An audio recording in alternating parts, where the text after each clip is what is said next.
Hi everyone! Today Reese and I are going to talk about breastfeeding because we love breastfeeding, don't we? We have had a very positive experience with breastfeeding, and I just thought I would share my story and maybe what worked for me and worked for us. Reese is 6 months old now, which is a huge breastfeeding milestone, and so I am very proud of us. We're very excited that we made it this far, and I hope to continue breastfeeding. I totally get that not everyone has a good or easy experience breastfeeding. Fed is best, totally. I'm just sharing kind of my story and what worked for us. Let's start before she was born. So I did a breastfeeding class, which I found super helpful. I would totally recommend any expectant mamas who want to breastfeed to do a breastfeeding class. Some of the things that I learned that were really important were how to get a good latch, how to get good breastfeeding habits, how often to breastfeed, how to know if your baby's getting enough milk. And at that class, they recommended that you not pump at all the first month or so that your supply establishes naturally, you don't get oversupply, and then you can just focus on you and your baby and developing good breastfeeding habits. And they also suggested not doing a bottle for the first month or so that you're not introducing the bottle until breastfeeding is well established. And that is advice that I followed, and it worked really well for us. So now right after Reese was born, we did skin to skin, and I put her on the boob and she started nursing right away. And I tell you, the first time breastfeeding is weird because you've never done it before. It feels kind of funny. It maybe hurts a little bit. You don't really know if they're getting anything. And yeah, it's just kind of this whole new experience. And I asked for a lactation consultant, and I did get one in the hospital, which was helpful. I expressed my concern that she wasn't getting anything, which I think is a totally normal concern for new mamas. So before your milk comes in, which actually is like 2 or 3 days after you have the baby, you just have colostrum. And so it's really hard to tell if the baby's getting anything or not. And babies' stomachs at that age are so itty bitty tiny, so they only really need a tiny amount. But to kind of help me with my concerns, my lactation consultant actually helped me hand express colostrum onto a spoon and then spoon feed Reese, which I think was a really cool way to do it because I didn't really want to pump or do a bottle, but that way I knew that she was getting something. And it also kind of improved her mood because she was a little fussy and stuff, and then we spoon fed her some of my colostrum and her mood dramatically improved, didn't it? Also, while I was in the hospital, when the pediatrician was coming to see her, the pediatrician said, don't be afraid to give her a bottle of formula to hold her over until your milk comes in. And I was like, did he just come in here and say the F word? I was like, absolutely not. And one of the nurses that came in kind of said the same thing. Like, we can always give her a bottle of formula until your milk comes in. And I was like, I don't know. I just feel like they jumped to that so quickly. From the breastfeeding class I took, I knew that her belly was like this big and that she didn't need a lot. And I knew that putting her on my boobs was important, you know, to establish my milk supply and get it going and get my milk coming in. And I knew that she was getting some colostrum because 1, I was able to express some colostrum, and 2, I was spoon feeding her some. So I was like, you know what? No, we're not doing that. And you can do that, you know, if you're the mama, you know, I mean, it's important to follow medical advice, but there was really no reason for her to get a bottle of formula. It was just something that they said we could do. And I was like, no, we're not going to do that. Nope.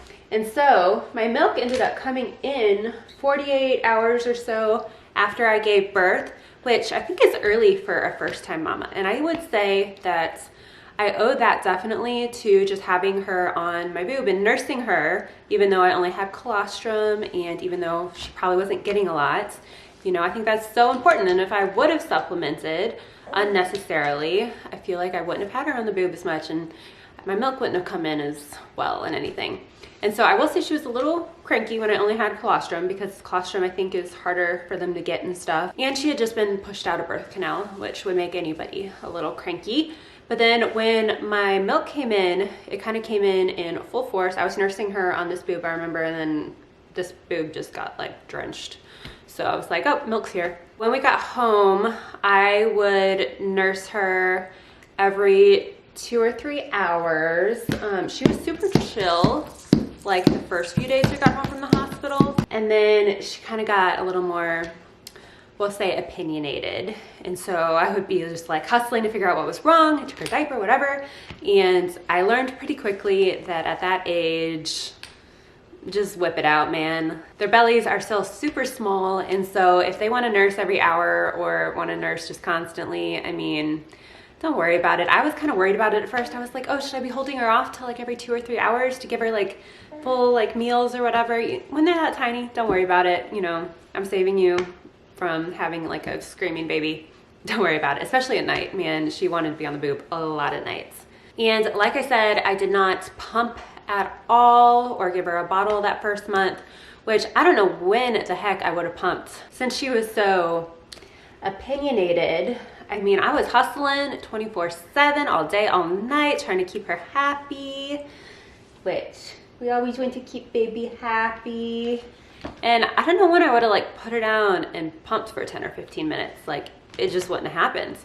And then around 4 weeks or something, I started using the Haka, which that's that silicone pump that you can attach to the boob you're not nursing on. And I would gather a couple ounces every day. And so I would freeze that or have it in the fridge. So that was a just kind of nice way to like kind of ease into it and maybe start a little bit of a stash.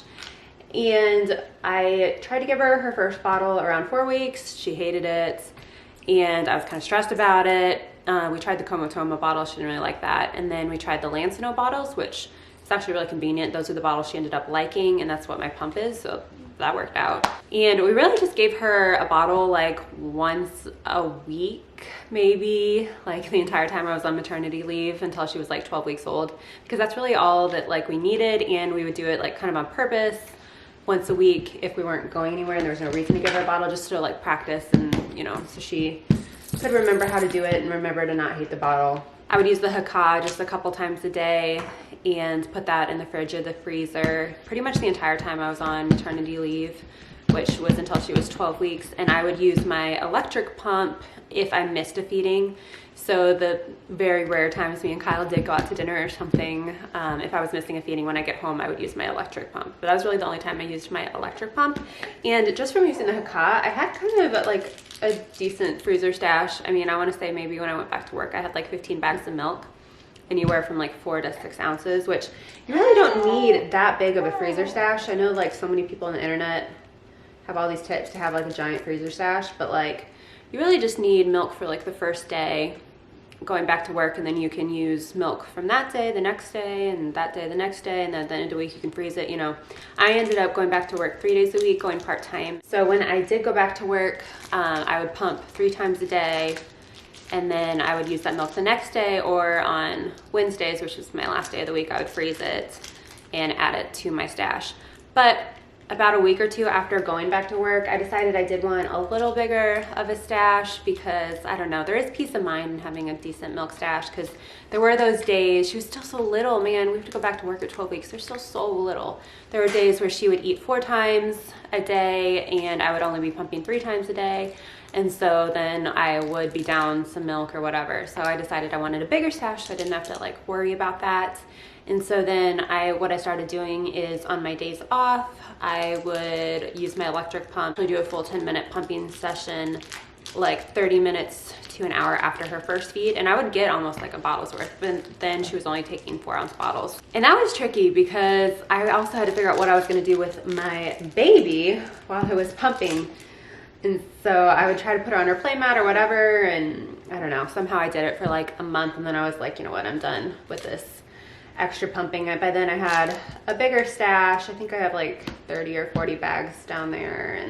And then she was pretty much only eating 3 times a day every day I was at work. So we were on the same page. I would pump 3 times a day, and then she would eat 3 times a day, and then I'd use milk from the day before. And yeah, so pretty much every time I take a bag out, I'm putting a bag in eventually.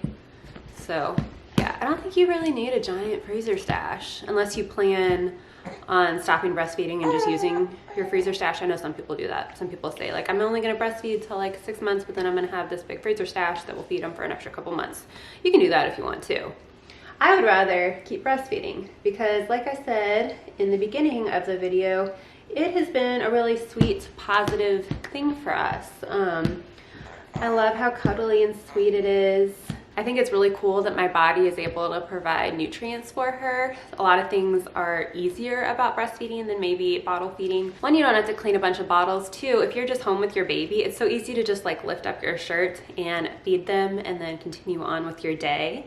You don't have to like go make a bottle or warm it up or anything. We recently traveled to California, and I will tell you that was really nice to be able to breastfeed because I mean, I didn't have to carry around bottles or formula or worry about cleaning bottles or anything. I could just lift up my shirt. I did mainly use a cover, but yeah, traveling with a baby while breastfeeding is kind of awesome. Some of the challenges that we've maybe had with breastfeeding is she kind of hates my right boob. She has since she was born. And so what I do for that is I always start with my right boob because it is a little underperforming, which is kind of like the chicken or the egg. Does it suck because she doesn't like it as much or whatever? So I always start with my right boob since that is not her favorite, because if I start with my left boob and try to get her to go to my right, she won't nurse on this one. So that's just how I have problem solved that. She has always been a frequent eater, which is very common with breastfed babies. Pretty much until she was 6 months old, she'd like to eat every 2.5 hours, which is fine. But that is a lot of breastfeeding. That takes planning if you are going anywhere, because you need to make sure you're pumping or leaving a bottle, or if you're bringing her, that you're gonna have somewhere to nurse her, and you don't wanna be like in the car when it's a feeding time because, So yeah, that takes a lot of planning. Now that she's 6 months, she's pretty comfortable going at least every 3 or 3.5 hours. And I think if you are a breastfeeding mama, you always a little bit worry if they're getting enough, because you kind of don't know how much they're getting during the day. When she was really little, I always just went off of, was she having enough wet and dirty diapers? Was she gaining weight? And she always was having enough wet and dirty diapers and gaining weight. And that's still true. So she's still eating about every 3 hours. And so going anywhere or doing anything, it just takes a lot more planning than maybe a formula baby, because one, you don't want to miss the feeding because that could hurt your supply. So you're probably gonna have to bring your pump or pump before or after, and you're gonna have to make sure that there's milk for her, which is fine. You get kind of good at the planning, but it's definitely a challenge, and it's something that you definitely have to think about maybe a little more than if you bottle feed. Another challenge is people can only help you so much. So like at night, it's pretty much always me because I breastfeed that has to be up with her. Same things like when she wakes up in the morning, I can't just be like, hey, you get this one, I'm tired. You know, like she needs to eat when she gets up, and then I'm like kind of up because I just like got up and fed her for 10 minutes. And so that is another challenge. But through those challenges, I am still so grateful to be breastfeeding and grateful to have been able to breastfeed. I completely plan to continue breastfeeding to a year or maybe longer, depending on how it goes. 6 months is like a crazy breastfeeding milestone. I know it's when a lot of people decide to wean, which is fine if that's your choice. But I would really like to keep going. I know that sometimes when babies get older, your supply can tank, or they can just not want to nurse as much, which if that happens, I'll probably, first try to get help from a lactation consultant to see if I can get it going at least to a year. And if not, you know, we'll do formula until a year and it'll be okay. I'll be a little sad, but it'll be okay. What I would like to do is go on maybe past a year and just kind of let the weaning happen naturally. Keep just maybe feeding on demand before bedtime and that kind of thing. And then it just kind of like gradually stop breastfeeding, I guess. And maybe even breastfeed her till like a year and a half. I don't know, if we hit it like a year and a half or 2, I would probably wean her. But yeah, so I think we'll just see how it goes. Because it might be 1 year and I might be like, okay, I'm done. Oh, another challenge is the clothes, because you kind of have to like always be thinking, am I gonna be able to nurse in this? Because if you're wearing like a long sleeve dress, for example, that's gonna be really hard to nurse in.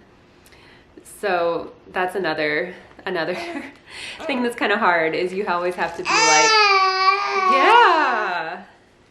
You always have to be like, oh, will I be able to nurse in this or figure this out? Anyway, that is our breastfeeding story and update. And yeah, we love breastfeeding. It's been a really good thing. Thank you so much for watching this video. Please be sure to follow me on social media so you don't miss anything. Please subscribe if you haven't. I'd love to have you join my YouTube fam. And we'll see you next time.